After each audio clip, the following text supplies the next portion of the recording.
ঝিনাইদহে বাসের ধাক্কায় মোটরসাইকেল চালক নিহত, আহত এক। ঝিনাইদহ শহরে বাসের ধাক্কায় মোটরসাইকেল চালক এক যুবক নিহত হয়েছে, আহত হয়েছে আরও একজন।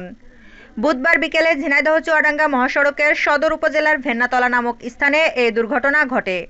পুলিশ ও স্থানীয়রা জানায়, বিকেলে মোটরসাইকেল যোগে ঝিনাইদহ শহর থেকে মথুরাপুর গ্রামের দিকে যাচ্ছিল ওই গ্রামের কলেজ ছাত্র জুয়েল ও তার বন্ধু নাজিম হোসেন।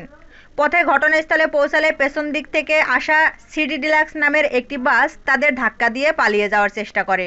বাসের ধাক্কায় রাস্তায় ছিটকে পড়ে দুজনই গুরুতর আহত হয়। খবর পেয়ে ফায়ার সার্ভিস ঘটনাস্থল থেকে তাদের উদ্ধার করে ঝিনাইদহ সদর হাসপাতালে নিয়ে গেলে চিকিৎসক জুয়েলকে মৃত ঘোষণা করেন। আহত নাজিমকে হাসপাতালে ভর্তি রাখা হয়েছে।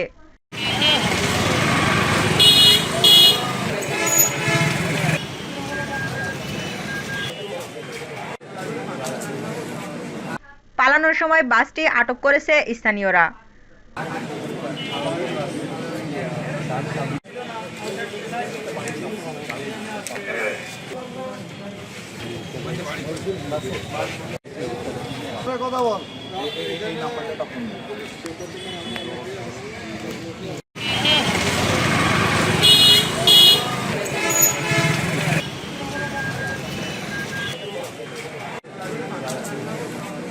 Desk report, eagle TV news.